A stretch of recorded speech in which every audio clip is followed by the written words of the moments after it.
Ladies and gentlemen, welcome back to Real Deal Talk. And today, this guy, you know, we've got a big guy, someone huge in the studio when he brings his own production company. Today we've got like, I lost count at like 7 cameras in here. Spencer, what do we got? Like on 8 cameras?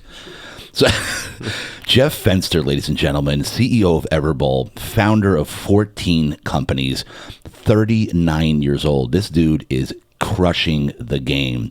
But what we're going to do is, as you know, we're going to get into how did Jeff get to this day? Because everybody thinks that people that are successful, that we just had it easy. Like, oh, they're so lucky, right? Oh, gosh, I wish I were them. No, you don't, because you don't know what we went through to get here. So Jeff Fenster, founder of 14. I'm going to keep it simple because we're going to get into a lot more of his credentials along the way. And give me one, though. You said you were CEO of the year. What was it? Give me a couple things, Jeff. Ernst & Young called me CEO of the year. Wow. Entrepreneur of the year by Business Insider.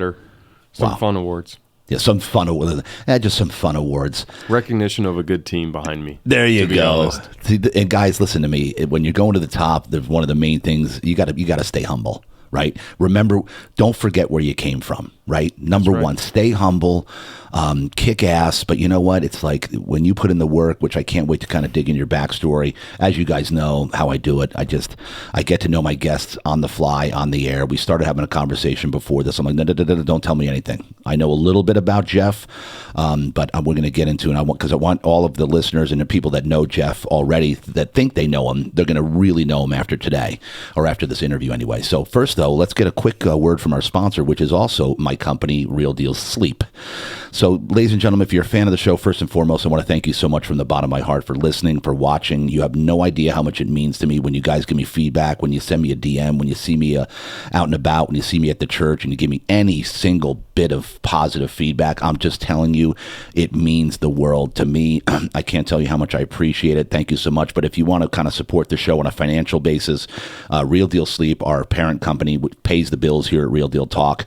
So, realdealsleep.com. We do high-end level sleep systems, zero gravity, every type of technology, natural sleep systems, Tempur-Pedic stuff like memory foam, you name it. You can go to the website, per sheets, pillows, you name it.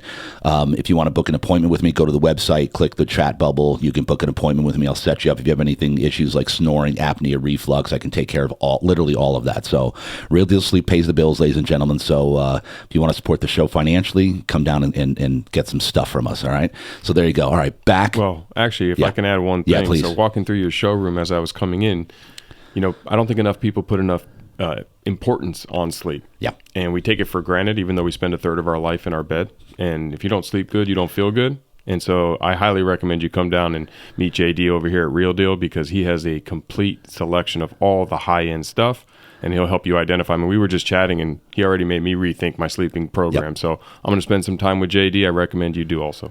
And guys, I didn't tell him to do that, and he didn't tell me he was going to do that. A third of your life is spent sleeping. Right. That 1/3 of your life dictates the other 2/3 of your life. Literally, sleep is the foundation of health and wellness. Thank you, Jeff. That's a great segue. You just fired that up, bro.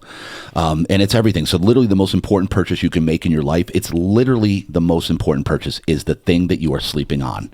And I can dial you in big time. Thanks for that, Jeff. I appreciate that. All right, so Jeff, let's go. Let's get down here. So Jeff, let's go back. All right, we don't have to go because you're so young. We don't have to go. We don't have to. And before he was telling me he's hitting 40s, he's a little concerned about it. I'm like, bro, come on. 2 weeks, man. 40, like you're just getting started, dude. Like you're just getting started. All right. So we don't have to go that far back with you because you're so young. But where were you born and raised? San Diego. Really? Yeah. Actually, I didn't even know that. Your home, where you live now. Scripps Ranch. Scripps Ranch Get High out School. of here. Yeah. I didn't know this. That's right. Where did you go to? Do you know elementary school? Jerbeck Elementary School. Jerbeck? Yeah, that's right. No way. Wagenheim, because we didn't have middle schools in Scripps back then. Oh, wow. So I did middle school in Mira Mesa, and then they opened the high school, Scripps Ranch High School. No kidding. Yeah. All right, so talk to me about childhood. Brothers, sisters, how were the parents? They were together, they weren't. Give me the whole scenario here. First American born. My family moved here from Montreal, Canada, after my sister was born, so I'm the youngest of 2. Mom was a teacher, dad was a doctor. Family together, no issues. My sister's a judge. Oh, really? In Colorado. She was always judgy growing up, so it makes sense. And yeah, conservative household, middle class, just How about sports? You do sports? Oh yeah, sports was my life. So baseball, football, soccer, all high level competitive stuff. I lived for it. What was your best sport? In my head or in real life? In my head, it was football, but I was a running back, but I was super fast. I was just little, so I had dreams of being in the NFL. Of course, that didn't happen. Yeah. But probably my best sport was baseball. I was going to guess that. Yeah. Just because I know a baseball physique. Yeah. And I just could tell. Not saying, but then I also thought football could, because I could also tell you're probably super fast. I was fast and strong, but little. Yeah. My freshman year, I was like 5'6", 110 pounds. You outweighed me. I was 5'7", 107. Well, what do you weigh right now? About 230. Okay. Yeah. I would love to go back and play at this size. You'd kill people. Oh, my God. I got to 185 junior year, and I was punishing some people at that weight. Middle linebacker? Yeah, I was one of the linebackers. It was called the Monster Man. Yeah. So the Intimidator. I couldn't imagine going back at this size. Yeah. I mean, could you imagine, dude? Oh, anyway, all right. Look at us reminiscing back in the old days. All right, so so baseball best. Now, talk to me about how do they were you how were the parents in the home? Were they loving? Give me some. Very strict. I always like to go there because it's not an accident that you've become this successful guy that's extremely disciplined. Mm-hmm. And I'll never forget the talk. This is how I met him, guys. He was at a Pathfinder conference. He spoke, and I remember you talking about becoming 1% better every day, just 1%. Because too many people, I think, Jeff, that you get overwhelmed at growth and having to grow so much. Just 1%, right? Well, it's obtainable. The reason we fall off is because we have big, audacious goals. We have big goals for ourselves, big dreams. And we don't get the results fast enough, and we stop. And when you have such a huge target, like I want to run a marathon, but yet I'm out of shape on a couch, it's not realistic. Right. It doesn't mean you won't get there. It just means we won't get there tomorrow. And so when we remove the time frame from it, we can hit every goal we ever want, and success is formulaic, and everybody can achieve everything they ever wanted and be the best version of themselves and achieve all that success. Kaizen, 1%, that's obtainable, right? 1% more than what I did yesterday is easy to digest. It's easy to do. And when you start doing that regularly, you do something called win stacking. And when you win stack, all of a sudden now you're building habits, you're building confidence, you're building systems, and now you believe you can do it. And when you put all four of those together, you become a rocket ship. Yeah, it's and guys, we're gonna flow on this but I still want to get some more backstory because bottom line is this, man. As long as you're striving for growth every day of your life, that's it. Mm-hmm. Eventually, success will fall on you as long as you're consistent. Yeah, and stay with it. It's formulaic. Yeah, there's a formula for success, and successful people have figured out the formula. It's math. Yeah, it's just math. Just math. It's just math. Love it. Okay. All right, so strict. Talk to me about the parents. Very strict. What does that mean? Give it to me. So my mom and dad were both type A personalities. Okay. So it was, and I grew up in a Jewish house, so I could be anything I wanted as long as it was a doctor or a lawyer. And that was pretty much forced down my throat. That's just the way the culture is. Oh, yeah. And so, had to get all A's or damn close to it. Had to do sports all the time or an activity. It was you went to school, you had an extracurricular activity, you came home, you got good grades, and if you did all those things, you could play with your friends and have some freedom. So it was really strict, and my mom was considered, the bitchy mom from all my friends. Oh, really? Oh, yeah. I mean, she was tough. She was real tough. Oh, but it's good though. Now looking back, I hated it at the time, but to your point, she kept me in line. A lot of my peer groups, a lot of my friends growing up haven't achieved the same level of professional success that I did. Not because I'm smarter than them, but because they had probably a little less rigid growing up, and I'm fortunate for it looking back. If I can go back, hey, thanks, Mom. Appreciate it. It wasn't enjoyable, but that kept me going. And, I got to observe. My sister was valedictorian of high school. I got asked to leave Scripps Ranch High School for a semester. Yeah, I got caught smoking during football season and got kicked off the team. No way. Yeah. Shut up. It was a whole thing. I got to come back, but it was just for smoking? Smoking weed. Oh, there we go. Okay, now it's that's cigarettes. That's not bad. No, it was weed, and back in the '90s, that was frowned upon very differently than today. Yeah. Now it's I think it's a thing. Yeah, it's legal now. Yeah, now it's legal. Now we're dealing with much worse things. But I always rebelled from that kind of structure. I don't draw well in the lines. So for me, it was tough. It was a tough childhood in the sense of I had loving parents, but we didn't get along for a lot of years. I tried to get emancipated. Really? Shut up. Yeah, I threatened to get emancipated, but then I realized I had to pay for myself, and I didn't know how. So it all worked. There was a time, honestly, I was so worried that my mom and dad were going to actually send me to one of those male camps that where they come in the middle of the night and they take you. Yes. I had like a baseball bat under my bed, and I had this plan in my head. If someone showed up trying to take me, what was going to happen? Like it got tough. So you were like majorly trying to rebel. Yes, while still getting good grades though, magically. So I was rebelling with good grades. What's Dad doing at this point? He give me his role, because Mom obviously was the total terrier. What do you call that? Bulldog. A bulldog. What was your dad doing? Was he just say, hey, listen to your mother? Pretty much. I mean, he was strict too, but it was my mom was the enforcer. He might have been behind the scenes, but he was a doctor working 60-hour weeks. So we didn't really. So he went along with Mom's program. They were Yes. united force. At least on the forward facing, for sure. Okay. For sure. Right. Which is important. Oh, yeah. Parents, whatever you're doing with your children, you got to be united. You got to be united in front of them. You can't be like, because the kids will always go to, like, my daughter comes, Dad, and she'll call me from the car. Mommy's doing this. Can you? I'm like, so, and I have to back Mommy immediately. Yep. Of course. Well, there's a reason. What did you do? Why'd you piss her off? Like, anyway, it's important on a side note for parenting to be on a united front in front of your children. Oh yeah. You can't divide. Especially, I mean, and it's hard. It's really hard because sometimes you don't agree with what your spouse does. Correct. And you're like, oh my God, I'm going to go with this. Not my plan, but okay, here we go. Yeah.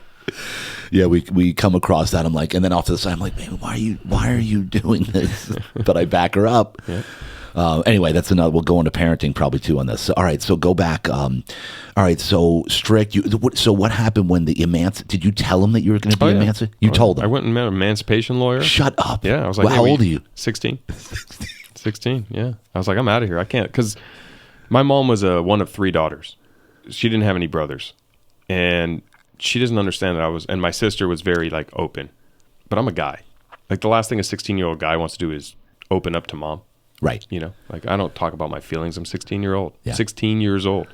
And so on top of the fact that she didn't like my friends, she didn't like the fact that I got caught smoking weed. My friends were into stupid shit. I had some friends get arrested for breaking into stuff. I wasn't involved, but she didn't like my friend group. For the record. For the record, yes. But no, truthfully, I wasn't involved. Allegedly. Yeah. Allegedly. But as a result of all that, she just didn't like my friends. She didn't like my behavior. She didn't like my view. But I was like, Mom, I'm getting good grades. I play sports. Like, leave me alone. Like, I'm not getting in trouble, really. Minus the smoking. For the most part. Minus the smoking. Yeah, just a little weed. Not going to hurt anybody. I was experimenting. Yeah. It was 16 years old. It's part of life. It is. So, there was that. So I was like, you know what? I don't need to be in this house. Like, I'm a man. I can take care of myself. I'm out of here. And it doesn't really work that way because you're 16. You don't realize that you have to pay bills. You have to do all this stuff. So it didn't end up working that way. But for about a good year and a half, me and my folks really didn't chat much. So when you told her you were doing this, what was her reaction like? Yeah, good luck. Have fun. It was tears, screaming. Oh, really? Oh, yeah. It was. I mean, she's a loving mom. She loved me. Yeah. More than anything. Right. And that's why she was doing everything she was doing. So it came from a good spot. And I was more of the dumbass than if I can go back, it was mostly me. So now, how's your relationship with her now? Awesome. Well, yeah, it's amazing. Like, how proud is she? Very. Is she very proud? Yeah. Even though you didn't become a doctor and a lawyer? Well, I did go to law school. Oh, you did? Yeah, no, it's just... All right, hold on. Don't jump too far. Yeah. Don't jump too far. Wait a minute. Let's go back to, where were we, in elementary? I was like 6 years old and smoking weed. And all right, so high school, but any monumental events that you can remember in your childhood, like in elementary, middle school, friends, bullying, anything with sports that you had, like when did you gain confidence? Did you have confidence as a kid your whole life? I did. I had small dog syndrome. Okay, give it to me. I was, like I said, I was a small little guy. Yeah. But with a big confidence problem. So I got into a lot of fist fights in high school and middle school. Just, I didn't like bullies and I didn't like people bigger than me trying to pick on other people. So in a way I was kind of like, oh yeah, well, I'll show you what's up. And felt like I had a lot to prove. Yeah. So I walked around with like a chip on my shoulder. And what was the main reason for the chip on your shoulder, you think? I don't know. That you were just, you were smaller? I was smaller, a small little So you dog had a syndrome. chip. You ever seen that picture of like the little dog screaming up at the big dog? Yep. That was me. That was you. That was me. And so then you were pretty confident very early on. Very. Wow. And very confident in myself. My grandfather, my mom's dad, he was a professional boxer. So he showed me some things, and he was always in my ear. And I just knew, I had enough self-confidence to know I knew how to do what I needed to do. And if you were going to bully me, we'd have a problem. If you're going to tell me what to do, we were going to have a problem. Hence the issues with my parents as a kid. But that's part of being a teenager. Yes. You know, especially back in the 90s when In the 90s. it's different. Yeah. Totally. No Completely. internet, no None. smartphones. Nope. No information. I mean, your whole access to information in the 80s and 90s was whatever your parents told you, whatever was in that Encyclopedia Britannica collection that was sitting on some shelf in someone's house, and whatever a teacher told you. That's So it. you could tell me that Australia was connected to Japan, and if I didn't look it up, I'd be like, okay, like that's where it is. Isn't that incredible? Yeah. Like especially texting, because now it's like I'll spend like an hour texting 25 people, coordinating logistics, facilitating, setting people up, hooking up things. Like, how did we do without this? I was telling this to my oldest daughter. She'd be like texting me, "Where are you, Dad?" I'm like, "I'm 4 minutes away. I'll be right there." Yeah, that's what my daughter does. Back in my growing up days, if I told you I was going to meet you somewhere, you know what you did when you got there? You sat and waited and hoped I showed up. You had no way to call me. I had no way to answer. I had no phone device on me. So if I didn't show up for 14 minutes or 44 minutes, you just wait. Yeah, that's it. Just wait. Yeah. Oh, I wonder if he's coming. Yeah, my daughter does the same thing. Like, I'll get Dad, where are you? Yeah. Like over, and she'll keep calling. 5 minutes later, I'm on my way. I'll be there in 10. There's cars in front of me and there's street lights. Like I'm on my way. And then I'll say, okay, I'm on. No, but where are you? Yeah. Dude, that's so funny. But how did we conduct business without this? You know, How did we do that? I just don't understand. we were less productive. For sure, right? And also we had to figure shit out. We had to figure it Yeah, out. you had to make it happen. I mean, when I was delivering pizzas in high school, I had a Thomas guide, you know? Yeah. Oh, I'm going to this house. It's on page 14C6, like you were playing Battleship. Now it's like like yesterday I drove to go pick up my son from the neighbors. I hadn't been in this house before. It's in the same community that we live in. And I'll use GPS if I have to go around this because my brain, when I'm driving, I'm just in an auto zone. I can't remember how to get anywhere. But there's no need to anymore. Yeah. There's no So I reason to just fill put the your brain with GPS on for everything. Me too. And so I put in the GPS 0.4 miles away was the house. Yeah. And I needed it to take the first, anyway, not getting it. And remembering phone numbers? I used to know everybody's phone Yeah. number. Now Now I don't even know my daughter's phone Yeah. number. I didn't even know my own. All right. So you always had confidence. Yes. Anything else have like in high school, like a teacher that had inspired you? Like was there any entrepreneur mindset at all in high school, or were you just strictly, okay, I'm going to law school? No, I didn't even know about law school. No, so what I did do a good job of is I had a lot of good relationships with older people. And so I had a lot of mentors, and I got to intern at a lot of companies. So David Meltzer actually is a close family friend. He had a whole host of companies, and so when I was 15, I worked for one of his companies. Really? At 17, I worked for one of his companies. At 19, I worked for one of his companies. Okay, hold on. This When I is say great. work, I should say I interned. He didn't pay me, so... All right, so go back. How did you form these? Because you would think that because of your chip and because of the rebelling with your authority figure mother, we'll call her that, how did you possibly build relationships with people like that? Well, my mom and his mom are best friends and worked together at the same school. So when I was 4, he used to come watch me play, and 5 and 6, he used to come watch me play Little League and babysit me, and I used to go watch him play high school football. And so when I was rebelling, he was kind of like my big brother, and he used to tell my mom, like, oh, I'll take him under my wing, I'll straighten him out. He's a good kid, he's just rebelling. So he was kind of my liaison, and he looked out for me. He was literally like a big brother, so I devoted a lot of time and energy, and I got to see and get exposed to a lot. And I was one of those kids that I couldn't wait to be an adult. I was always looking for the future. Like, I can't wait to be 18 and get out of this house. I can't wait to be on my own, like that whole thing. And so I got to experience and see what, not realizing it at the time, what entrepreneurship was. Because back then that wasn't a word. Right. There were business owners and employees, and some people who start companies were just business owners. Like we didn't have the glorified entrepreneurship world we have now. I never wanted to be an entrepreneur. I didn't even know I wanted to be a lawyer or be a sports agent. I had no idea what the hell I was going to do with myself. And so you created these relationships. Yes. And then at 15, you went to intern. Yeah. So he had Dave. He had this company, and did he invite you? Like, how did you think to do that? We would always be hanging out, and he had this company where one of his first companies was the internet was just starting to take shape, and so he had this technology which for car dealerships would show a car driving on the screen instead of like you're selling a Toyota Tacoma. Instead of it just being a still picture, his technology was going to make the truck drive. So when you're looking at your internet screen, it'd be a moving car. Now, I know that sounds stupid today, yeah, right? But back then, a moving car, the car moves. It wasn't just like a digital magazine. Yeah, it actually moved.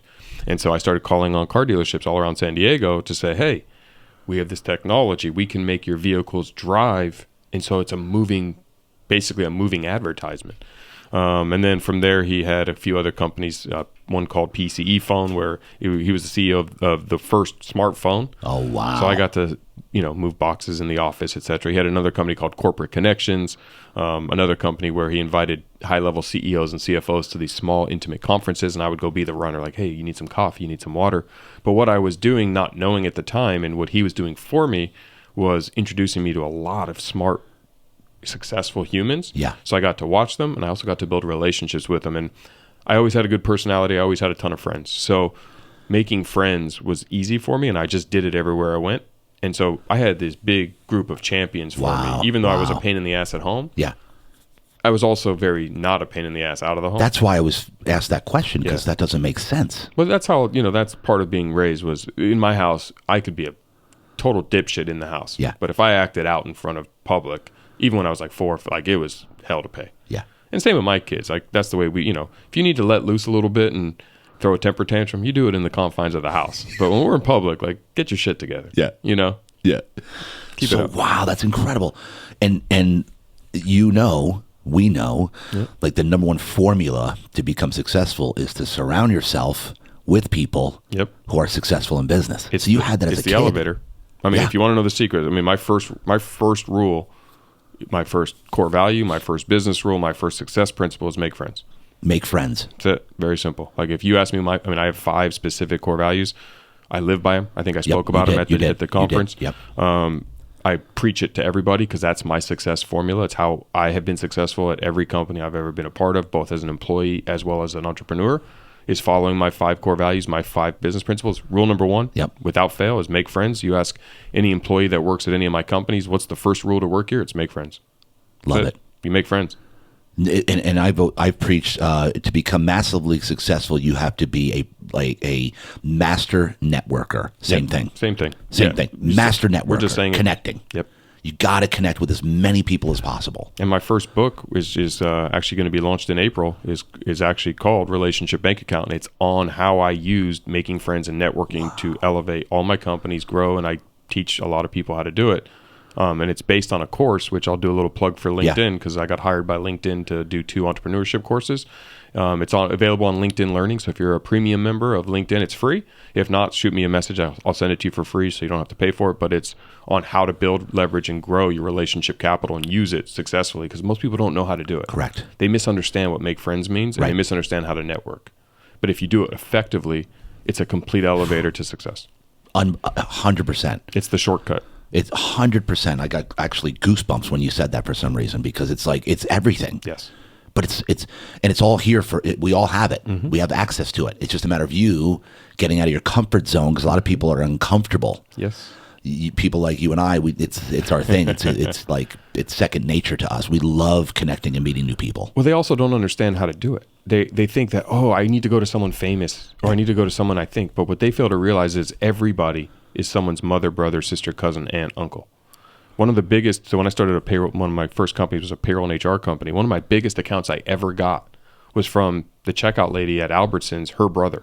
And the only reason she gave me that introduction is because for a year and a half, when I was going to the local grocery store, which I had to do once or twice a week, I made small talk with her. And we got to the point where we were beyond, hey, how are you? How's your day? To how are the kids? How's your family? How's this? She eventually learned I had a payroll company through a 2-minute conversation twice a week for a year and a half because I was there anyway. I was present, I was curious, and I was interested in her. And so one day, her brother had an issue with his payroll company, like a major catastrophe.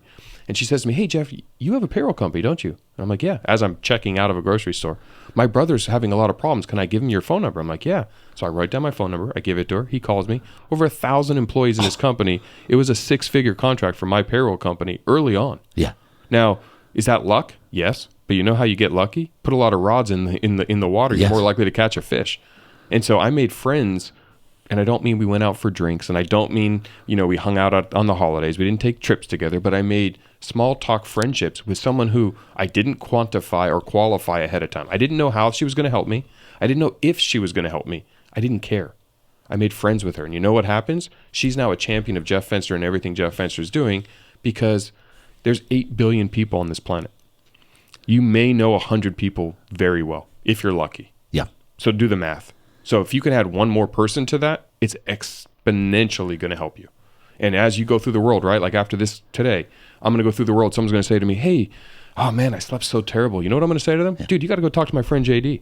Yeah. Right? You're not going to pay me for that. You're not asking me to do it. But because we became friends, because I know what value to you could be, I'm now traveling the world knowing you can provide value to a friend of mine or someone I meet who needs something. And I could put 2 great humans together and provide benefit for you and a benefit for them. You're going to get some money and grow your business. They're going to sleep good and be a better version of themselves. And I make a deposit in both of your bank accounts, because you're both going to know that Jeff set that up. And you're going to be like, damn, dude, that was really cool of Jeff. And then one day you'll be in the world and you'll find some reason to stoke me out. And we give the gift of giving, and we're more interested in each other than interested in ourselves. It grows. And that's the key right there. What you just said, Jeff, the end thing. The main thing is, and I preach this all the time, this exact thing. I love hearing the way you put it, bro. It's so smooth, because it's all about bringing other people value. How can you bring, that's the main thing, is when you meet somebody, you don't be thinking, what's in it for me? What can this person do for me? It's how can I bring this person value, right? And it's what I teach in my book and in my course is lead with value. That's the first thing I try to find out, is what I can do to make, if I want to know you, first thing I want to do is I want to say, okay, what can I do to help this human? Yep. And it's okay. So you're listening to this and you go, okay, I don't have resources and I don't have relationships, so I can't make a cool introduction for JD. I can't buy one of his mattresses. I can't afford it. So how can I lead? If I saw you on the street and I had no resources and I was 20 years old, broke, and you know what I can do? Hey, JD, I really want to just be around you. Can I come help you move some mattresses one day? Can I donate my time? Because we all have that. Right. And it's your most valuable asset. And I assure you, that's what I used to do with Dave Meltzer. I wanted to be around him. I couldn't help him actually, because I knew nothing. I added no real value other than I would be his bitch boy. I'd go there and I'll grab coffees. I'll be in the room. And you know what? You do that enough times, you get to know the people in the room. Yeah. And then you become invaluable. You do. And when you become invaluable and now you've donated that time. I mean, so fast forward, I did all that, what I call learning instead of earning, in my high school teenage years, when all my friends, I was working jobs too, but I would go do this and I'd get nothing for it. Nothing. Like no financially, right? Nothing, right. Nothing tangible. And there was no social media, so I wasn't like gaining an Instagram following or doing any of these like tangible things. But when I started my company and I needed to meet a bunch of business owners, hey Dave, can you help me out, man? I've earned the right to ask for a favor. So I was my only job out of law school was at a payroll company, ADP. I was the number 1 sales rep in the country, and I made $250,000 my first 4 months there. First to make President's Club out of 2,000 reps across the country. And everyone said, how did you do it? You know what I did? Day one, I finally got my territory. I called Dave and I'm like, hey, Dave, I need to meet business owners who need payroll. Can you make some introductions?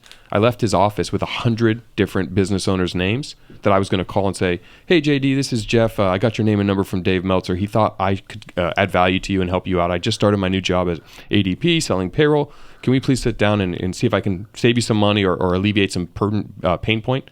Because it was a referral from Dave, of course they took it. They were friends of his. Yeah, exactly. And you know what? Yeah. Through those, I made $250,000 in 6 months. So now go back.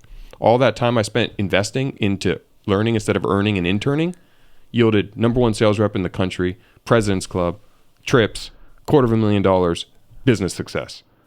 So to your point of it looks easy, yes, I paid my dues early and did the things that I'm preaching now for everyone else to do. I got the results later. So I monetized that time. It just didn't happen in the moment. Yep. It happened after the fact. And you're for sure a smart guy, But all that, the majority of it came from because you're one of your core values, make friends, quote unquote, make friends. We can't stamp this in enough. Correct. We can't. Because, you always hear it's not what you know, it's who you know. This is along those same lines, right? It's everything. It's everything. Nepotism is real. I only hire and work with friends. That's it. So I don't want to work with you for as much as I don't want to get on this. Now, okay, get into that a little bit. Sure. Okay, because this is one that business owners, I've hired friends before. Yep. And it ended up going south. Okay, so talk to me about this. Because Pastor Matt, Dr. Matt Hubbard, he talks about this. Like, why would you want to either go into business or work with people that aren't your friends? Correct. All right, so go on this a little bit. I'm in the same boat because I need trust. And I've hired all my friends I've worked with, I've either partnered with or they work for me or that need jobs. I would much rather work with a friend than someone else. The concern, well, if it goes wrong, it's going to ruin the friendship. Let's stop that right here for a second. What's going to go wrong? The business is going to fail. So why should that ruin a friendship? We both try our best every day. We bring integrity. Yep. We bring the human being that made us friends to the job. Things go wrong. It's like being a teammate. If we lose the football game, do we stop being friends? No. I don't hate my quarterback or my wide receiver because we lost the game. We're teammates. Yeah. The only reason it goes bad is if one person didn't bring true integrity, their best effort, and they lied about what they were doing. So if you want a handout and you just want to be a drag on the company and you get fired for it, you can't hate me for that, right? Yeah. That's on you. You got to have your own mirror moment. And if you're really my friend, you're not going to hold me accountable for knowing that you didn't bring your best. And vice versa. If I don't deliver my part of it and you leave as a result, you have a right to be upset with me. But I bring my best every day. And so you may not love it. And I've lost friends over it. I have. But I now question their true level of friendship to me, which is, if you're really my friend, you're not going to be upset because it didn't work out. And I tell them up front, this is business. We're bringing our absolute best every day. I expect your best. I expect you to show up, make friends, have fun, and follow the same 5 core values that I follow. I need you to follow. If you don't want to do it, don't work with me. It's fine. There's plenty of places to go work. But if you go to my companies, all of them, you'll see that I partner with my best friend, my great friend, my really good friends. They all work with me or for me. And it makes it so I have trust. It makes it so I can know that when I'm here doing this, people have my back, right? And if they leave because of other opportunities, I support them. Right. One of my best friends was my CFO. During COVID, he had to leave. And his wife was pregnant with their second kid and we couldn't pay him for the moment. He's like, and I could tell it was hurting him. But I was like, dude, you have to go do what you have to do. And now he's the president of the Las Vegas Aces and he's killing it. And wow, I'm so supportive and happy for him. I miss him. I wish he was working with me because it was fun. But I want him to be happy. He's my buddy. He's family. I love him. So go be the best version of yourself. And if it's not together, it's okay. So what about the ones that the ones that become entitled, that think they should be paid more? And then also this has happened quite a bit is where I live a certain lifestyle. And when they're employees, they can't necessarily live that type of lifestyle that I live, and they resent me for it. Have you had this? Yes. What do you do there? Like, 'cause it seems like a lot of them become entitled, and a lot of them resent you. I think there's some of that. No one's going to outwork me. 100%. Period. Like I'll show up on Sunday, Saturday, Friday, 2 a.m. I travel. I traveled over 100 days last year, and I have wife and kids and plenty of money, and I don't need to do that. But I'll still do it. Right. And I'll go serve acai bowls in one of my stores tomorrow, all day. There's no job that's too good for me. I'm the director of high fives and hugs, and I'll find the job that I need to do to move us forward. So to resent me for it, good luck. If you can outwork me, then you can resent me. Now, that doesn't mean they can't equal my level of dedication. Yeah. And it doesn't mean they won't bring a version that looks like it's equally as good, and that's great. So I'm not too worried about resentment because I've earned what I've earned, and I have the confidence to know it, and you can take away everything from me and I'll be successful again. So like my own view of myself isn't going to be rattled because someone resents me for what, Yeah.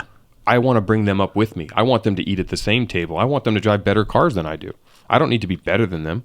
I want to if I hire a salesperson, I want them to make more money than me. Period. Yeah. Because salespeople should. They should. I want everyone on my team to make millions of dollars. Like if they're coming in for a salary, let's figure out what we can build together so we can turn that salary into the smallest part of your income. I want all of my guys and girls that work with me to make so much damn money that they can have everything they want in life. And that means I succeed. So if I don't grow the company alongside them and create that environment, that abundance, then I failed. And that's on me. And then what about the people that maybe aren't money motivated? The ones that do you identify those that are they just want to be a part of something? They want to have fun, that aren't necessarily motivated. They have like even 60, 70K a year for them. That's all they need to be happy. Great. Do you identify those? I mean, that's fine. They don't have to be money motivated. Yeah. I'm not money motivated. I don't chase money. Yeah. I just know that a lot of people who work for me don't have my level of financial resources at this point, and they're struggling. They're stressed. Yeah. I want to get that out of the way. Right. And I want them to drive fancy cars. You know, one of my one of my companies, I hired a sales manager, and he always wanted to have all of our sales reps buy the fanciest cars. I said to him, why do you want to do that? You know, why don't you want them to save their money, invest their money in smart assets, grow it? And he used to say, because a hungry dog hunts best. And if they have big bills to pay, they're going to show up hungry and work harder. I didn't agree with that. That's not what I'm after. Yeah. I want my team to be financially wealthy and invest properly. But in order to give, you have to have. And this is something that took me a while to learn. Yeah. Most people think, oh, you got to be selfless first. No, you have to be selfish first. If you don't make enough money to pay your bills and have the fun and make the investments that you need to make personally, you can't donate to those charities. You can't give your time to this, that, and the other. You can't go the extra mile because you're worried about paying the damn bills. Right. I don't want anyone on my team worrying about paying bills. I don't want anyone on my team being so stressed that they're not bringing their best version of themselves because they're worried about all these other things. I want them to look at the project we're after, the mission that we're after, and say, I'm on this mission 100%. We're winning the Super Bowl, whatever the Super Bowl is in our respective, objectives. Yeah. And we need to get the fruit of that. I want them to work hard, play hard, and win hard. And that's all part of the deal with me. And so I try to bring them up. I'm not going to give handouts. Yeah. It's not like, oh, well, Jeff, just give me money. That doesn't help anybody. It doesn't help me either. And I wouldn't have integrity on my own side, right? So we all do that. And so that's the goal. Friends, though, if we're not friends, we're not going to work together. And that doesn't mean that I won't meet somebody new who I don't know and hire you. Of course I will. But the intent is we're going to build a relationship. Yeah. We're going to become friends. I don't want it to be like, oh, I keep an arm's distance in case I have to fire you. If I have to fire you, it's because you fired yourself already. I didn't do it. I don't have a mean-spirited bone in my body. Like, I'm not like, oh, spiteful. I want to fire. Like, I don't fire people. And you said it. You put it well there. Like, like let's say it does go south. Like, and they're either resentful or entitled. How good of a friend were they? Correct. It's almost like a friend tester. Sure. Because honestly, if they don't appreciate the fact that they're joining a company I started, I took a lot of risk and a lot of financial risk and personal risk to do it. If they join the company and they don't give their best, they took me for granted. I didn't do anything to them. They did. They're the ones who are actually being the wrong friend in this group. And they're saying, hey, I don't respect your company.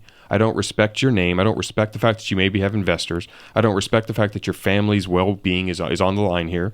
I took a job with you, and I just kind of showed up, didn't really care. Who's the asshole? Exactly. Right? Yeah. It's hard for everyone to look at that, and so I don't have any concern about it. I love it. I love my friends more than anything. I'll do anything for them. Loyalty is literally tattooed on my back. Love it. But love it. Loyalty is a two-way street. Totally. Yeah, it's an interesting ride, when it comes when the friends get involved. But now that you're talking about it like this, I'm kind of reminiscing on mine. It's like, how good of a friend were they? And anyway, all right. So let's go back to, we're not finished with high school. Yeah, we're still in high school. We're still in high school. Or you're still in high school. And I got the clock. I'm watching the clock. This will be one of my shortest interviews ever. But we're getting a lot in here, bro. You're already hitting us with some crazy pearls here. All right, so high school. Coming out of high school, what was the goal? Like, how did you know? You said you went to law school. Well, first I went to undergrad.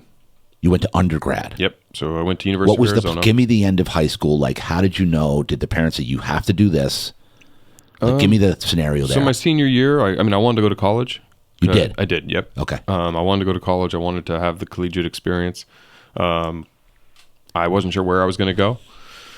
So I applied to a bunch of schools, got into University of Arizona, which was one of the choices that I wanted to go to. And so I got to go to University of Arizona, be a Wildcat, bear down.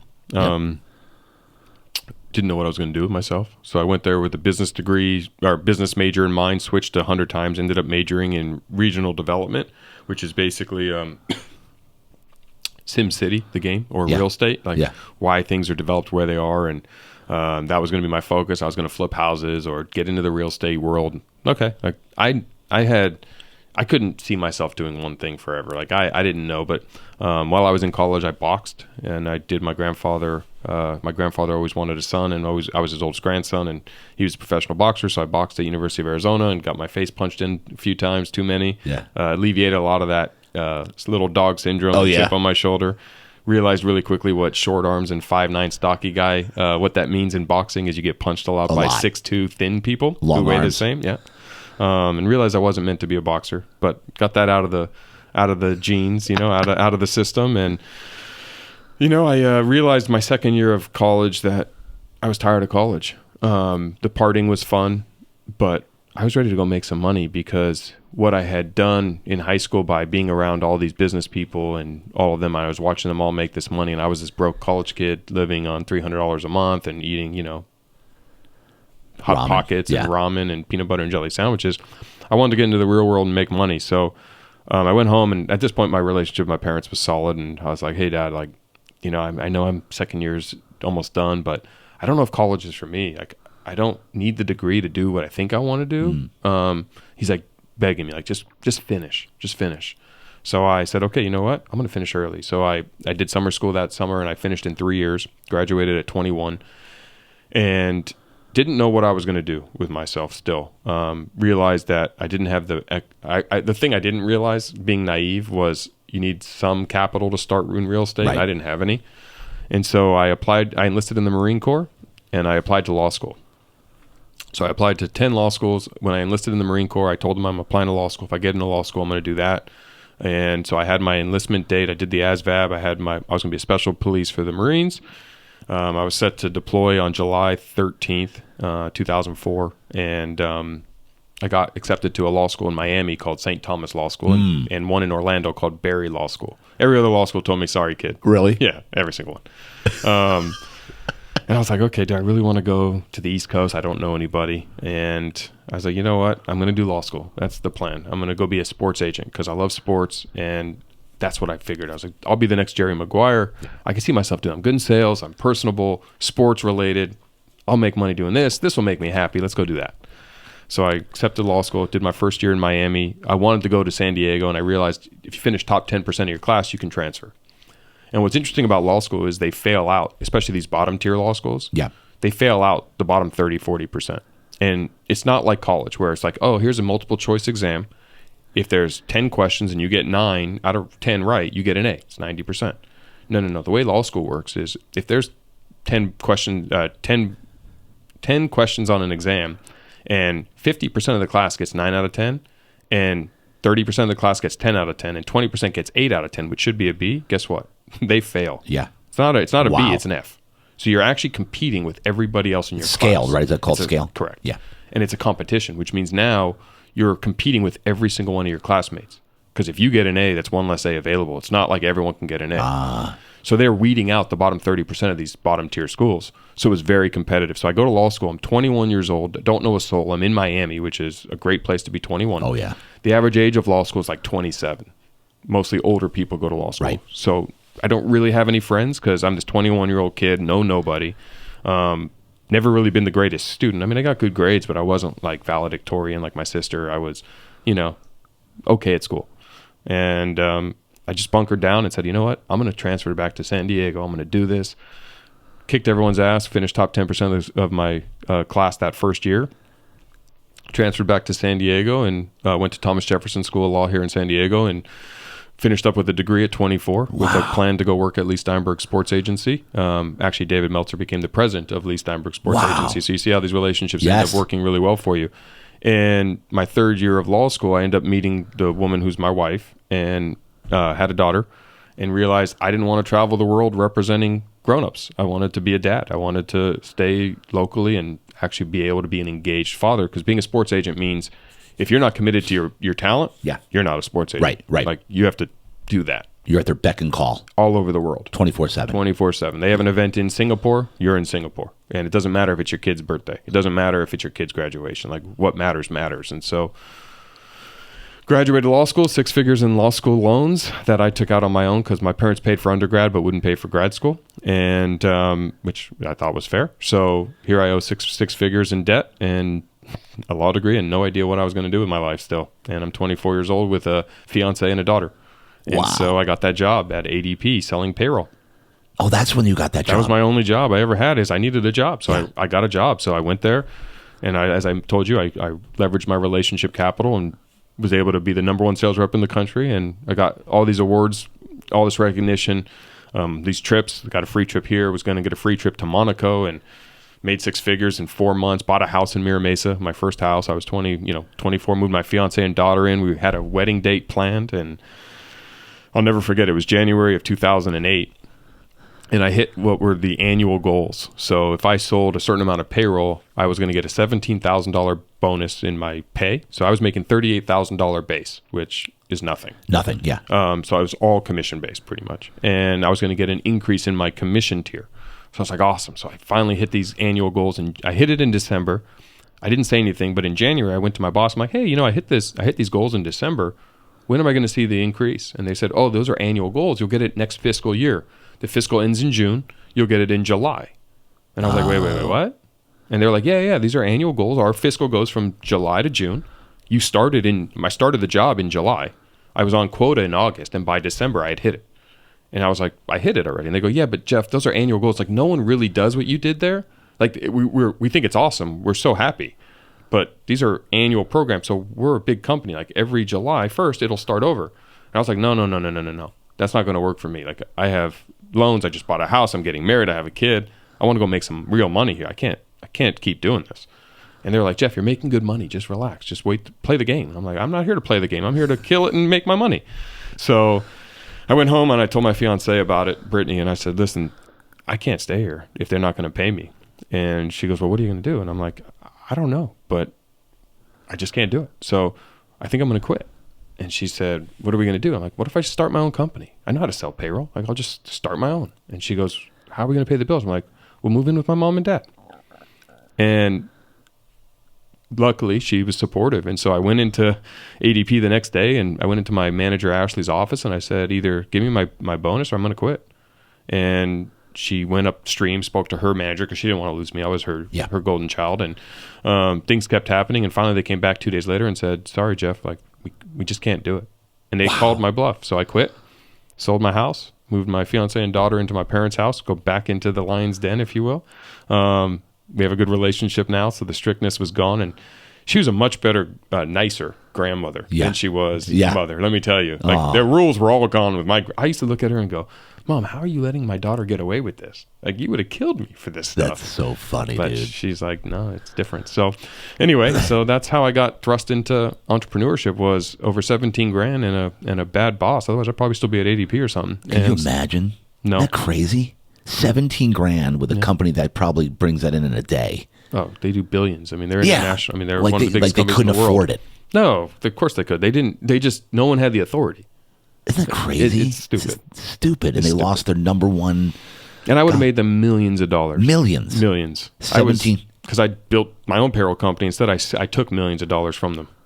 All right. So hit me with that real quick. So you give me the beginning stages of that. So I got my buddy a job, one of my best friends a job at ADP selling payroll. So I said, his name was Brian. I said, Brian, quit your job and come start this with me.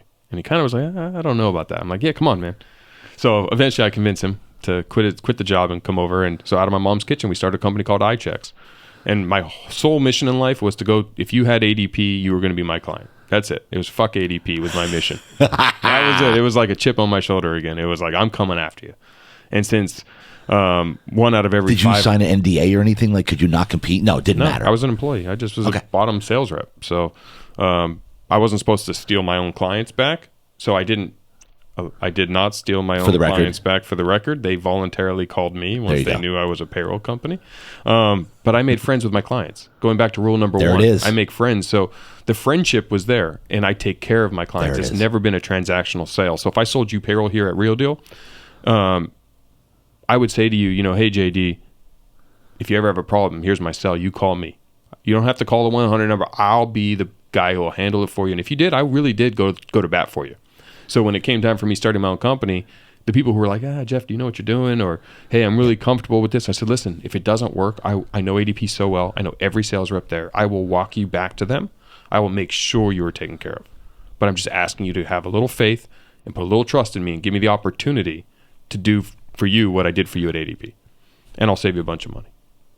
And how are you going to turn that out? They didn't. So, and then fortunately, which played in my favor, and it's weird to say this is how you turn disaster into opportunity. The Great Recession happened. So I started my company in February of 2008, and by May of 2008, we're now in a financial crisis. So That's right. My timing was, terrible. But fortunately, because I leaned into saving people money, now all of a sudden I had a benefit. I had a value. Like, hey, you show me your invoice with ADP, I'll cut it by 40% and lock you in. How's that sound? Oh, sounds great, Jeff. And so now I started picking up clients. And we grew really quickly, ended up raising some private equity capital from Innovate Partners and Claritas Capital. Realized that we had a bigger opportunity. So instead of just selling payroll, this was the digitization of the HR department. So everybody was using filing cabinets and paper applications, but there was this thing called the internet, and smartphones were starting to become real, and apps were this thing. And so we built a digital HRIS platform. So online, a human resource information system, which allowed everyone to have a digital HR department, use the power of the internet and computers to actually allow every different department to talk to each other and make it seamless, and things we take for granted now, it just wasn't. Totally. Then spun up that, changed the name to Canopy HR, and became this big HRIS company, opened offices in Orange County and here, clients around the country, and then we ended up selling that in 2011 to a company out of Florida. So that was your first build and sell. First build and sell. Yeah. Wow. Yeah. So, how much you bring in on that one? Well, it was a low 8-figure sale. Wow. But I had private equity, so I didn't get all that money. But that's okay. That's great, dude. All right. So what'd you go from there? What'd you do? So simultaneously to that, while that was happening, because I make friends with my clients, and here's where a lot of business owners I love and that you entrepreneurs. keep talking about this, bro. The friend thing. Yeah, it's fantastic. Yeah, it's the foundation. Foundation. If you don't do it, you're missing out. Yeah, because they'll tell you what they need. We all have customers, right? We all have customers that we rely on for our business, but we don't communicate with them. We think once they sign on the dotted line and give us a check, the sale's over. To me, you just missed 80% of it, right? If I was in your shoes, right, and I'm sure you do this too, and I'm selling beds, like, these are humans I want to know forever. Yeah. Because they all know somebody, right? Exactly. And you find out what they need next, whether it's a mattress pad or a pillow, or how do you expand the offering. And I'm not telling you don't do it. I'm saying it just in my own world. So in the payroll space during the Great Recession, I'm talking to my customers all the time. Feelers out, just little reminders. And I do notes like, oh, this is your anniversary. So I just send them a little thing. Hey, happy anniversary. Or, hey, I know they're big Padre fans and the Padres win a big game. Hey, wasn't that a great win last night? Like little things that I don't have to remember, but I put reminders in my phone. And I just reach out to friends all the time and just little notes, just to let them know I'm thinking about them. But then I started to say, hey, what are some business challenges you're dealing with during this Great Recession? Like, how are you handling this? Oh my God, it's so hard. I can't hire right now because we have these open positions, but people aren't leaving jobs. If they have a job, they're taking it, and the unemployment pool is enormous. So when I put a job rec out, I get 6,000 applicants. How do I weed through that? And I was like, I kept hearing that again and again and again. And I was like, you know what? Why don't I just start a recruiting agency and help my clients? Because the more checks that employees they have, the more checks I deliver, the more money I make. So a friend of mine was doing recruiting, and I was like, hey, let's partner. You be the recruiter. I'll start the company. I have all these clients, and we'll feed it. And I'll offer it to all my payroll customers. So we started a recruiting agency, and we've predominantly worked with, now as a value add, if you worked with iCheck's Canopy HR, you had a built-in recruiting opportunity. Well, we'll do the recruiting for you. And so we launched that, and we after we sold the payroll and HR company, we sold that in 2012. And that was just like a little, that was my first taste of vertical integration and a little taste of another exit. And so it was cool. And then in into 2011, my youngest daughter was born. And I didn't want to travel anymore, and I wanted to work from a computer because I realized after the HRIS thing that computers are real. Yeah. But I didn't really know how to use computers very well. So I was like, I'm going to start a digital marketing agency and, again, use my power of relationship capital, and everyone I know who I sold payroll to, they all need digital marketing also, right? So they're my friends. Let me continue to provide value to my friends. I'm not selling my friends. I'm providing a service and helping them. The payroll service helped them. Digital marketing is going to help them. And so I reached out to a buddy of mine named Pat Flynn, who had a pretty big website called smartpassiveincome.com. And he shows on his website, and you can go check it out right now. It's still up there, and he's got a great blog and a great podcast. And he talks about how much money he makes passively on the internet. And it's a big number. And you're like, oh, that sounds kind of nice. I want some of that. So I call him up. I'm like, can I take you to lunch, Pat? We went to middle school and high school together, and local guy. And we're at lunch. I'm like, Pat, I want to pay you 10 grand a month to teach me how to make money on the internet. And I'll never forget the joke he made. He's like, Jeff, it's called smart passive income. I don't do that. It's passive. It's not active. But you should talk to this guy, Neil Patel. I'm like, okay, who's Neil Patel? And I'm like, he laughed. He's like, you should know Neil. He's like the marketing expert guru. And so he's like, I'll make an introduction. So I was like, great. So he made this introduction, and I was going to have my first call with Neil. And so I Googled Neil, and I'm like, oh my God, he's a big deal. Like he's a rock star. And so I was like, okay, let's think. So these are the moments. And I'm going to pause here because I want to articulate this. It's something I did very well right here. And I'm not patting myself on the back, but I'm sharing with your audience something that people don't realize when opportunity is present. And they always go, I never got that break. We all have the breaks. We all get the same number. You got to recognize when it is and capitalize and not blow it, right? And so I realized I had one chance to impress Neil, and I'm sure he gets 100 Jeffs calling him all the time, wanting to get something from him or work with him. So I said, okay, his superpower is digital marketing. What's my superpower? I have a ton of friends who have a ton of businesses. Yeah, huge network. Okay, I'm going to go sell a digital marketing account before I have my call with Neil, and I'm going to give him all the money.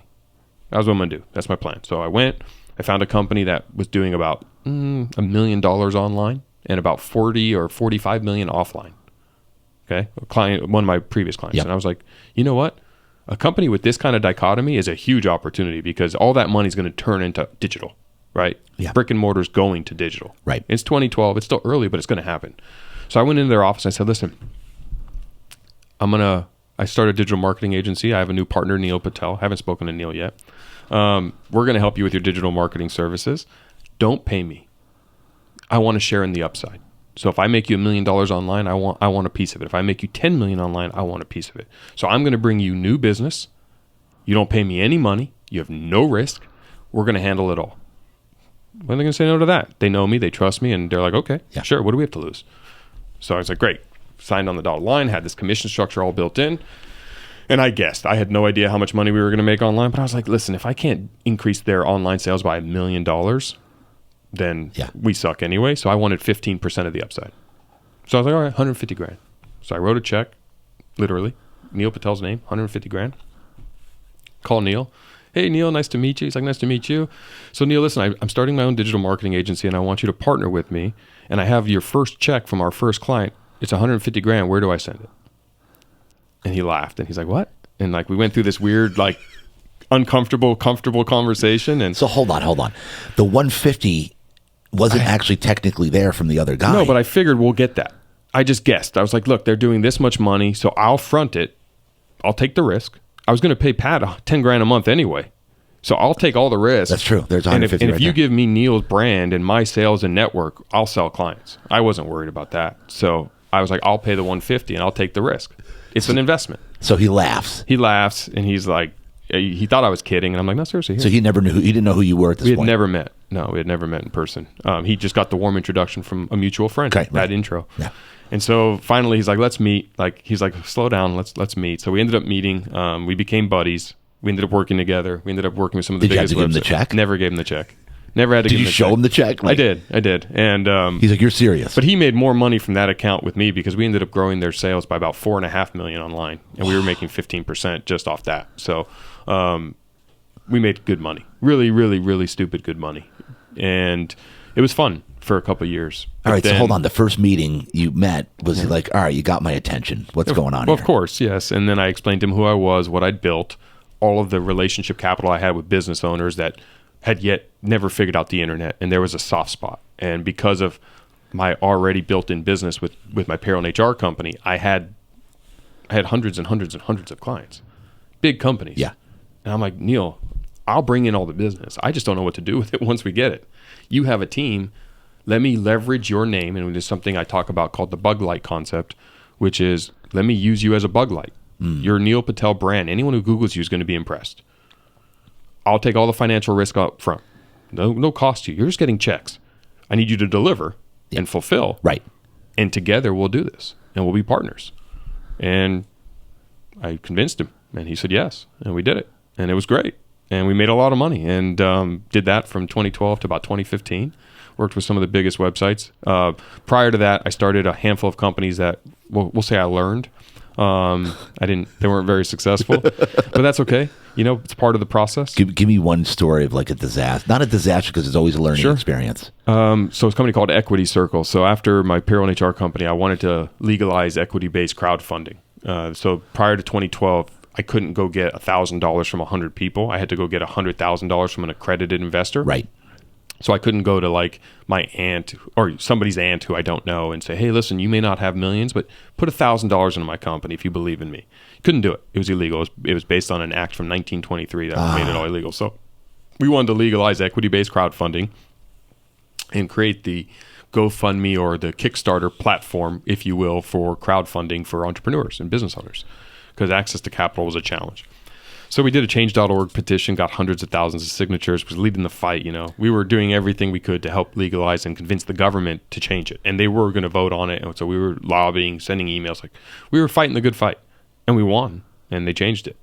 And you know what happens when you focus on the cause and not the platform? You lose to the company that was waiting for the asshole like me to move it. Gosh. So these other companies had these badass platforms. We're ready to go once the gun fired for the race to start. We hadn't done anything. So I just made a lot of people a lot of money and spent a lot of time and energy. But it's okay. It's legal now. And I helped a lot of people that way. But that goes to So they were waiting. Oh, yeah. And here I was like, oh, no one knows we're doing this. I was naive. It was a mistake. Now, what if I could go back, my platform would have been top notch. I would have been ready when the bell went off. But okay, so what's the main learning lesson in that particular venture? Don't die on the cause. Don't die on the cause. Yeah, like your ideals are great, but ideals don't pay bills. So people don't invest in ideals. Like you need to have your mousetrap has to be ready. I mean, you need to have a product or service that's ready to offer.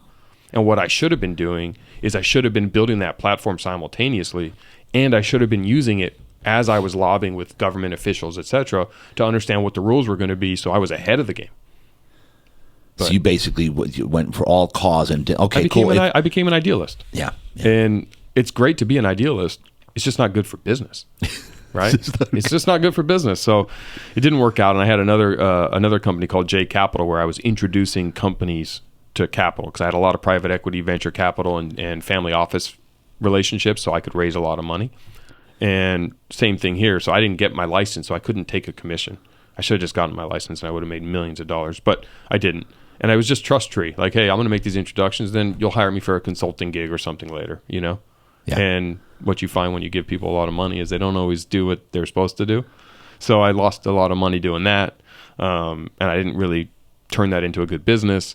So that thing kind of went to the side. I had another company called sportsinvestmentsystems.com. So we built this, reverse engineered these algorithms for sports betting.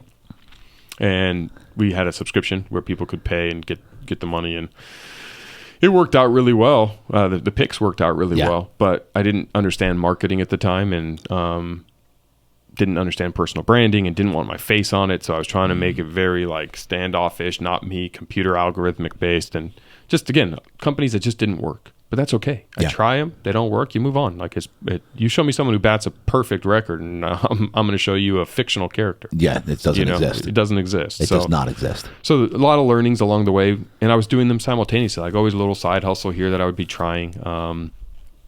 So anyway, sold my digital marketing agency in 2015, and was semi-retired, driving my wife and kids crazy. And my wife said, I love you, but you're too high-strung a personality to be sitting around bored, so go do something you're passionate about. Like, you don't need to do it for money, so go do something you really care about. And so that was the birth of EverBowl.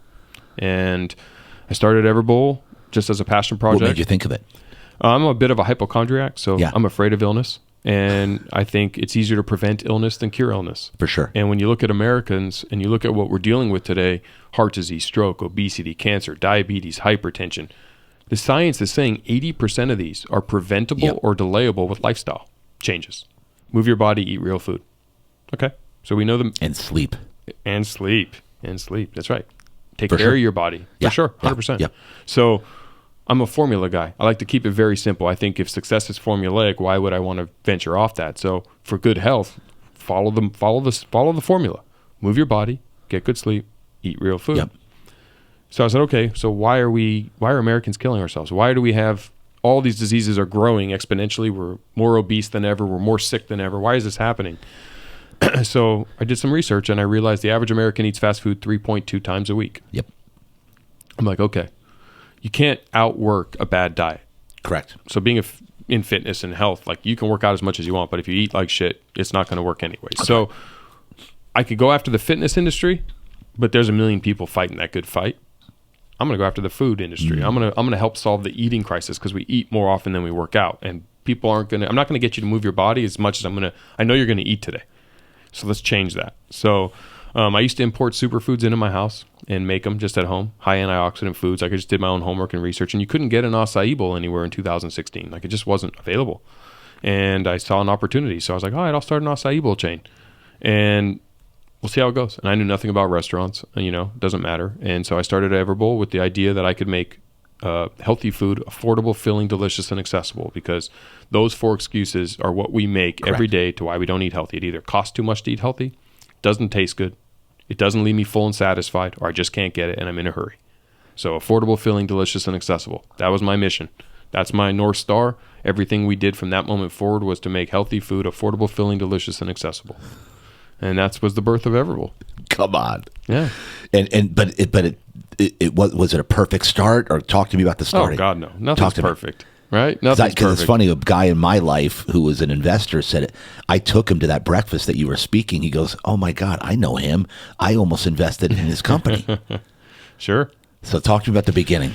So I was never going to raise money, was never going to franchise, just self-fund this thing and just do it myself. So I opened my first restaurant. It cost me like $300,000, and I was like, well, that's a lot of money for one restaurant. Yeah, I'm like, I need to open 100 of these. That's a lot of capital. I need $30 million to go open 100 of these restaurants. Like, that doesn't make sense. So I opened the first one in Poway, California, not too far from Scripps Ranch. And I'm all excited. And the day we open our doors, it's me and my employee, Ben, who I hired, my first employee. And we're sitting there, and first 2 hours go by and not a soul, not a single person, not even a buddy who came in to try the food. Like, nobody. I'm like, huh, okay, crickets. Finally, what was the location? Where were you? Right on Poway and Community Road. Okay. I mean, right on the main road. Yeah, you're right. Yes. It's Main and Main in Poway. Yeah, right there by what's Chick-fil-A is right next to us, and Brigantine is right across the street. Yeah. Yep, right there. So about 10, we opened at 8. About 10:45, this guy walks in. He's looking at, I'm like, hey, hi, how are you? Welcome to EverBowl. He's like, nice to meet, thanks. Yeah. What do you guys sell here? I'm like, oh, we sell superfoods, acai bowls, pitaya bowls. And he was like, okay. He's looking at the menu, and he finally looks at me and he goes, can you just make me eggs and bacon? I was like, what? He's like, can you just make me eggs and bacon? I was like, I'm sorry, sir. I don't have eggs. I don't have bacon. I don't have an oven. I don't have a stove. We sell acai bowls. But he's like, oh, okay. So I was like, hold on. Just do me a favor. Let me make you one for free.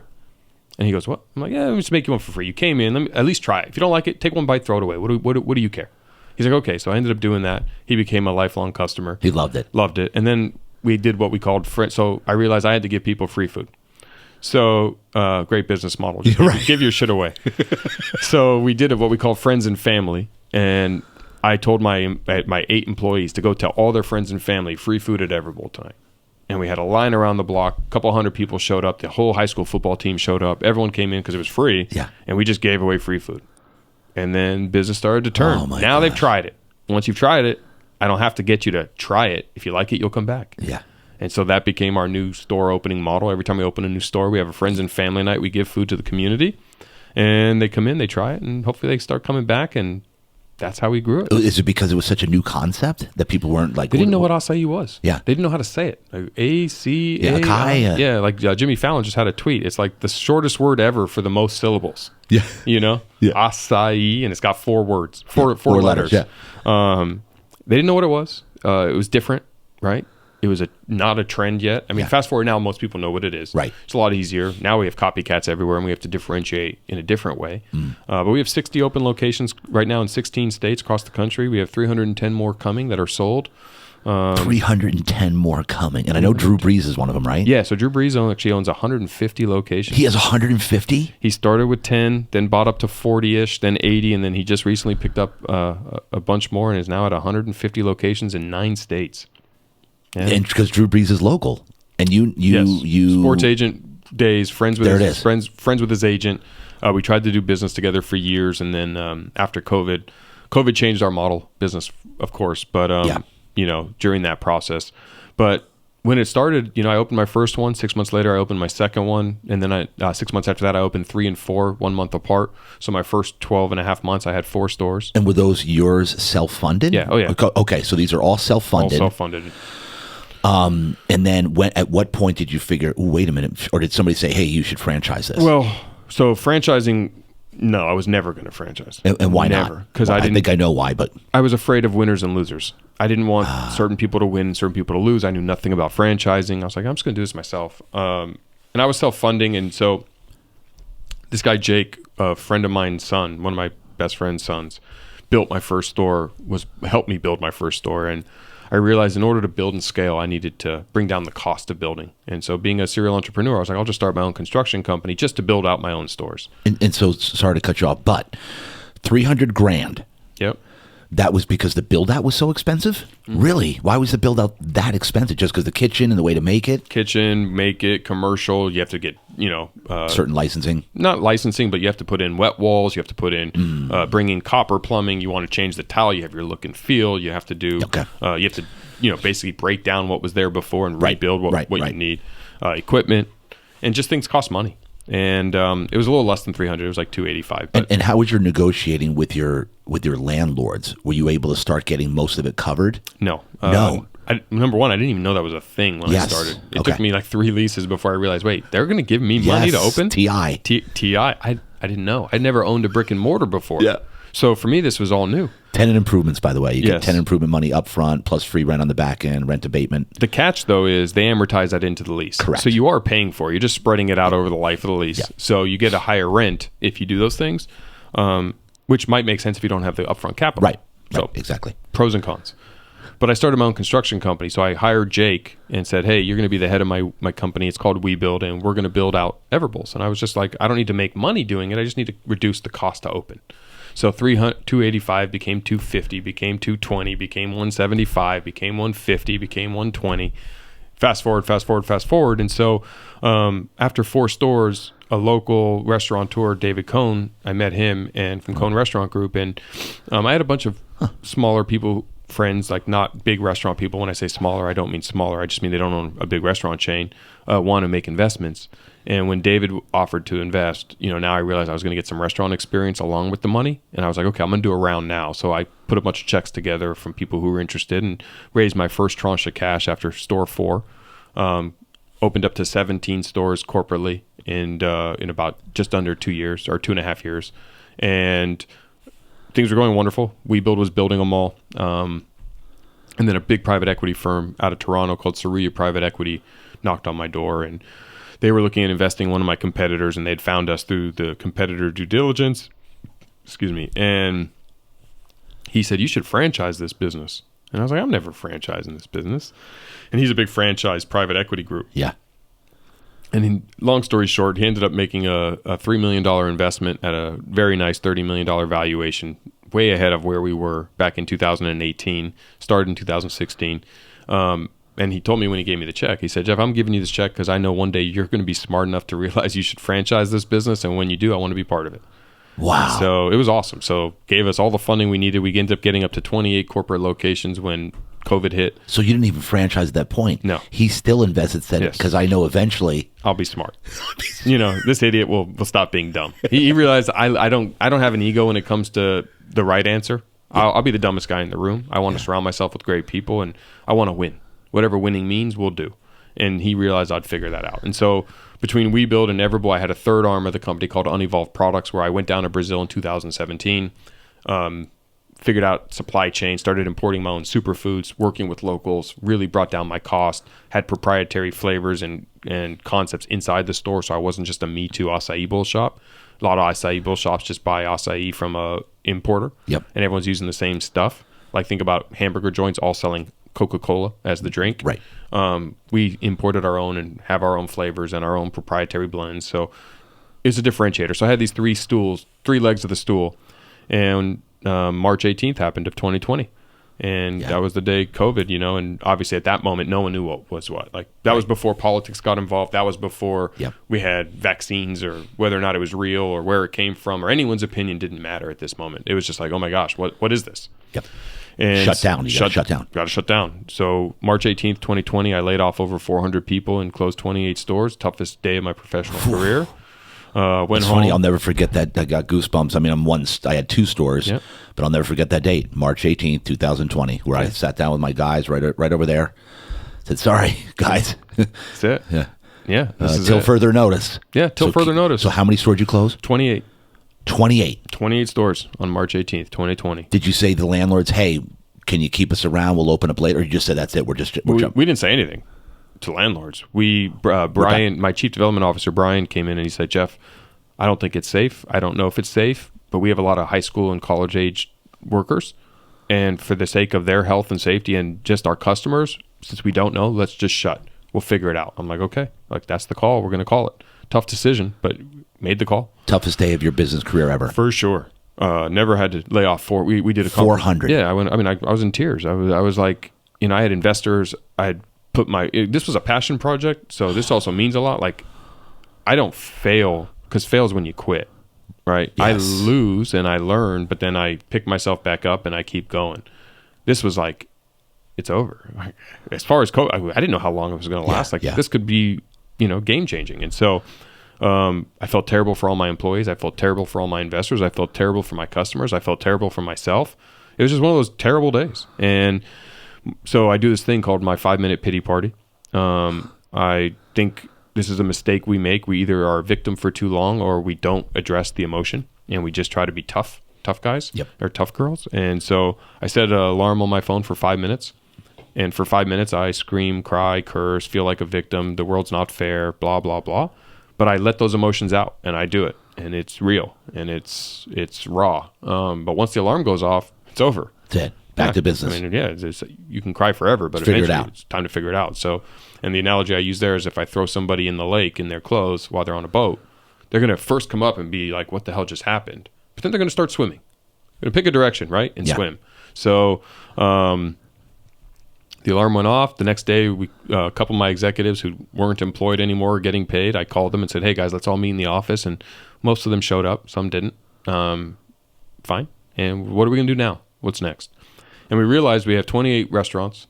We have tons of superfoods because we import them ourselves. And we have a bunch of customers that need food but are stuck at home. So we spun up a Shopify website and called it Later Bowls. And we started selling bowls that we would deliver to your house from our stores, and started selling products that way. And Drew Brees ended up being one of those customers. And wow. So for 2 years, we tried to work a deal out. We never could. And with him? Yeah, with him. We just couldn't make it work. And then he started ordering product to his house, and we started delivering food, and he started making them at home and became a big customer. And then when we reopened the stores and then started franchising. So how long did you do that for? And how did you get the word out that you were doing that? Just we put flyers on our doors, all 28. We did some advertising on social media. Yep. We told all of our employees, hey, just let everybody know. We did a blast to all of our loyalty members that we had their phone numbers or emails for, and just said, hey, if you're at home and you're stuck, go to laterbowls.com and order. We'll deliver it tomorrow. Who was delivering for you? I was delivering. My CEO. You were actually delivering? Oh, I was in the truck. Me, driving the truck. Ladies and gentlemen, listen to this. Listen to this. I drove the truck 3 days a week. My COO drove the truck 2 days a week. Listen. And my chief development officer drove the truck the other 2 days. We were hand-packing. There was 3 of us. That's it. Come on. Yeah. Who else? I'm so glad I asked that question. Yes. Because I thought you were using Uber or somebody. No. We no way. No, we did it ourselves, and then we started bringing employees back. Now we had a job for people who needed them, and we were able to bring people back because they were isolated in a van by themselves, dropping boxes. What was the wifey saying at this point, Jeff? Are you like you're getting? This is 100% truth. Give it to me. One of the days, it was the second or third day I was delivering. I couldn't meet the demand, so I gave her half the boxes. She was driving in her car. Come on. No, seriously. And my wife, she's raises the kids. She stays home. She worked that day, and together we drove food around the county of San Diego. She was down. She said, "Baby, I'll do whatever." Yeah, of course. Yeah. When there's water on the boat, get the water off the boat. You know, like there's no time for titles and egos. I mean, Here's millions and millions and millions of dollars in his career, business, 28 locations, 400 employees, and he hops in the truck to deliver his own acai bowls. Of course. Ladies and gentlemen, listen to this. Keep going.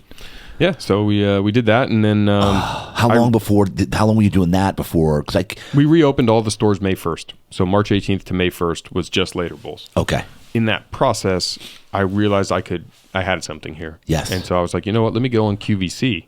I want to get on QVC. Yeah. So I used relationship capital, going back to the theme of making friends and how powerful it is.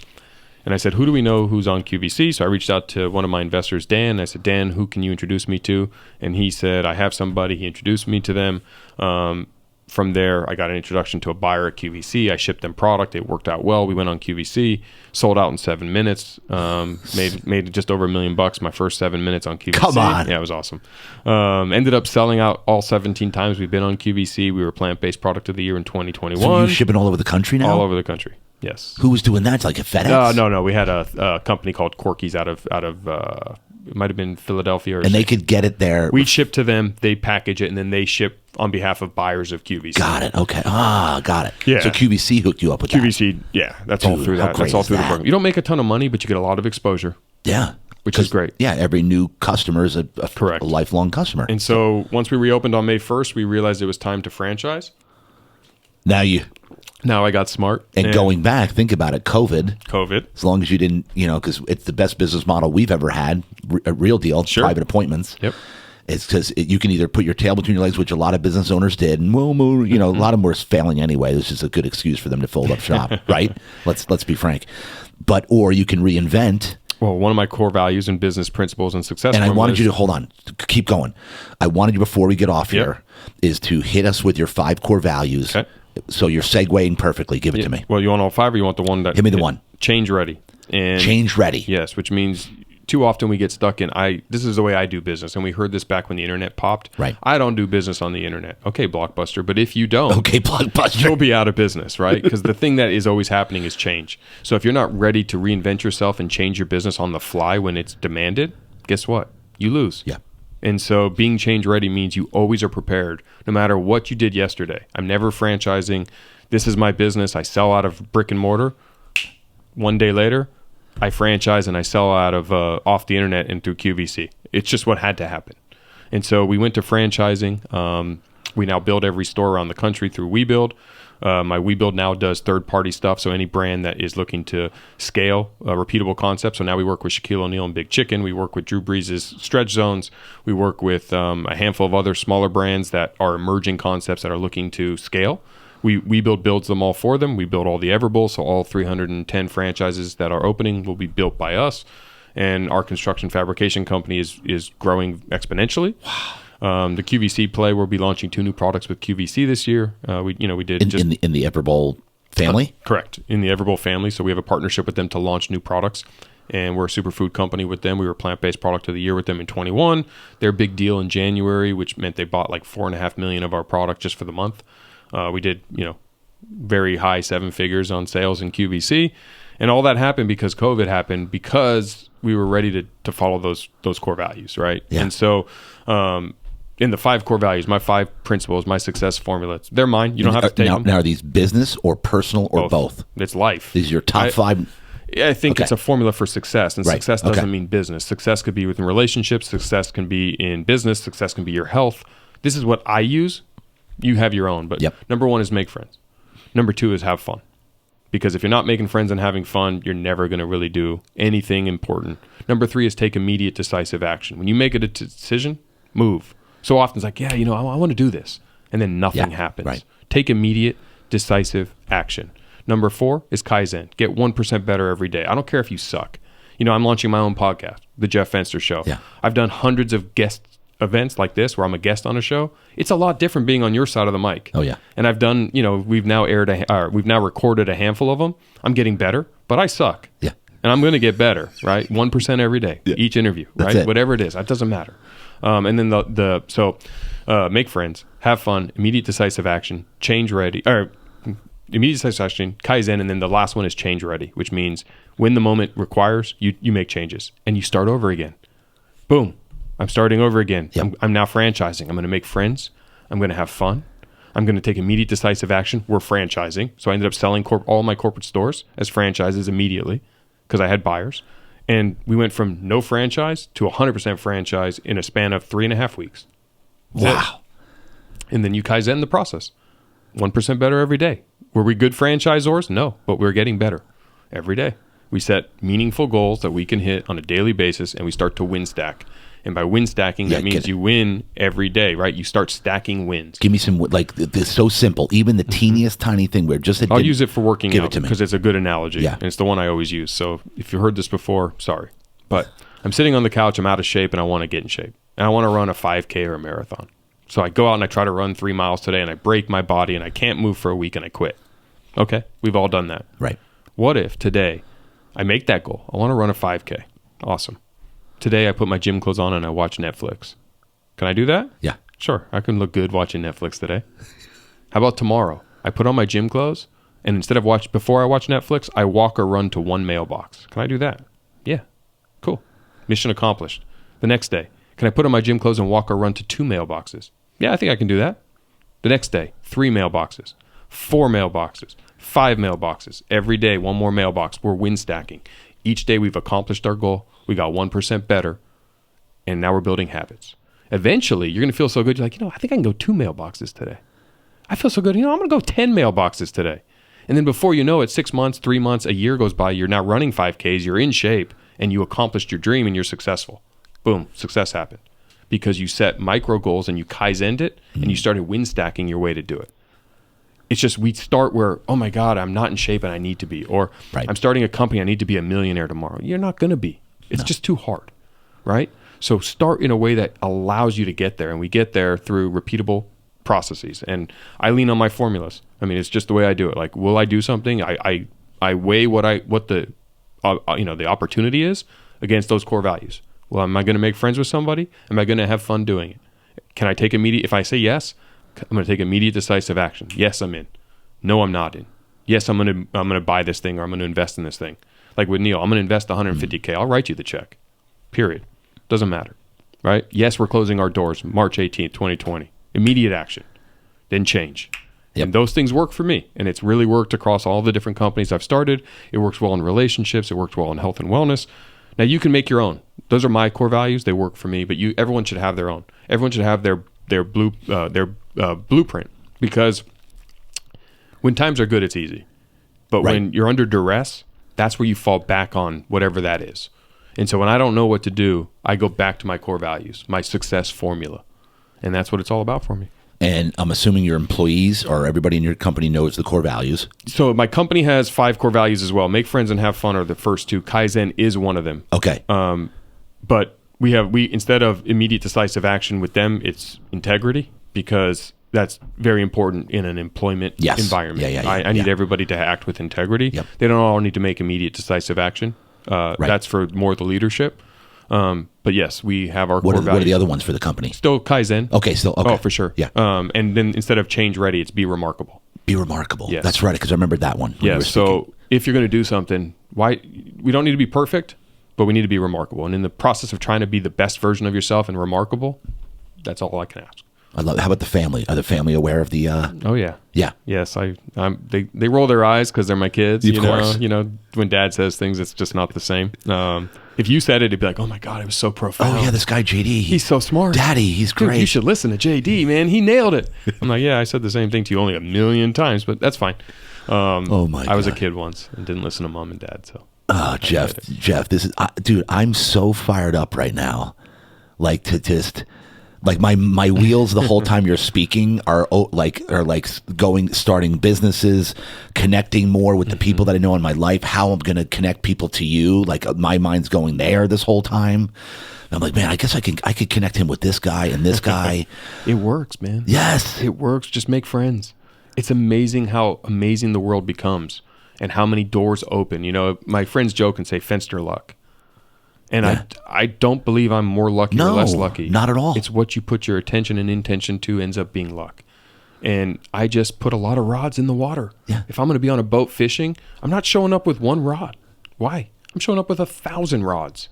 And and I'm going to have them all dangling there. So the fish is going to eat mine because it was a dumb fish and there was just no more options. It's that simple. It's formula. It's Make formula. it work for you. And if you take the luck out of it, you'll be successful. Because we all have the same amount of unlucky shit happen. You know, oh, poor COVID, poor me. Yes, poor COVID, poor me. But so what? Yeah. Right? I interviewed this guy, and I can't get him out of my head, Mason Sawyer. So everyone should check him out. But he's got a podcast called The 1090 Rule. Mm-hmm. And I can't get this thing out of my head since I've talked to him. And it's weird because I talk to a lot of people, and very rarely does something sink in me this much. But life is 90% or 10% what happens to you and 90% what you're going to do about it. Right.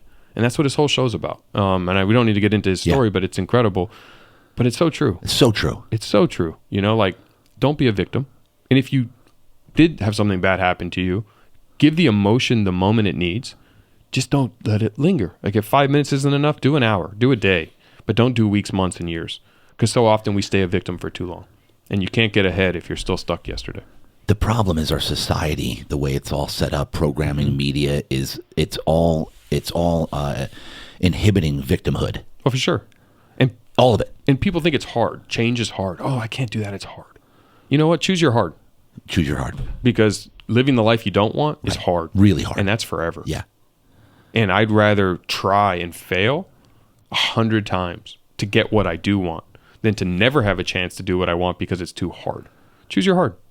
You know, I mean, I've been blown away since I've created this mindset over the course of my life that when I've witnessed friends and people and acquaintances adopt more of a positive mindset and one that is one of abundance and how they've now start to clearly define success, it's amazing to watch and be a witness to the growth and the achievements.